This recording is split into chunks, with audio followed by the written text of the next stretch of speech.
برج حوت پائسز 1 مارچ سے 7 مارچ کے درمیان۔ پائسز افراد کے مالی امور میں بڑی بہتری رہے گی، کاروباری افراد کو قابل قدر پرافٹ حاصل ہوگا۔ حوت سے تعلق رکھنے والوں کو نئے نئے اسباب پیدا ہوں گے اور سبب ہی سے دنیا چلتی ہے، ہر شخص ایک دوسرے کا ذریعہ اور وسیلہ بنتا ہے۔ عام آدمی کو بھی بہتری حاصل رہے گی، ملازمتی امور میں بہت بڑی بہتری نظر آ رہی ہے، نوکری تلاش کرنے والوں کو اچھی خبر مل سکتی ہے، عزیزوں سے تعلقات میں بہتری رہے گی، قرض اور لین دین کے معاملے میں آسانی رہے گی، آرٹ سے تعلق رکھنے والوں کو قابل ذکر کامیابی ملے گی، محبت کے معاملے میں 5 سے 7 مارچ محبوب سے اختلاف رائے رہے گا، سفری معاملات میں بہتری رہے گی، روحانی امور میں رکاوٹوں کا سامنا رہے گا، غیر ملکی سفر کے لیے یہ ہفتہ اچھا ثابت ہوگا اور اپنے ہی ملک میں سفر کر سکتے ہیں، اور یہ ہفتہ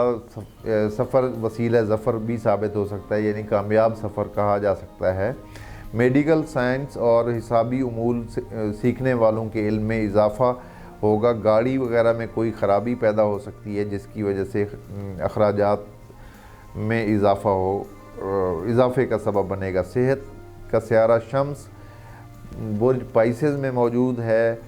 اور صحت آپ لوگوں کی اچھی رہے گی، اور یہ مہینہ پورا مہینہ 21 مارچ تک کہہ سکتے ہیں کہ یہ برج پائسز والوں کے لیے خوشخبری کا وقت ہوا کرتا ہے ہر سال۔ تو یہ تھی ہماری آج کی ویڈیو، اور چند کمنٹس میں شامل کرنا چاہوں گا۔ 1-2 لوگوں نے کہا تھا کہ اصل میں پچھلے 1 یا 2 ہفتے میں ایسا ہوا کہ وہ ایڈیٹنگ کرتے ہوئے اس کا نام نہیں آ رہا تھا، برج کا نام آنا چاہیے، اور جب میں بتا رہا ہوں تو لکھا ہوا آنا چاہیے۔ بہرحال اس ہفتے یہ سب کچھ ٹھیک ہو جائے گا۔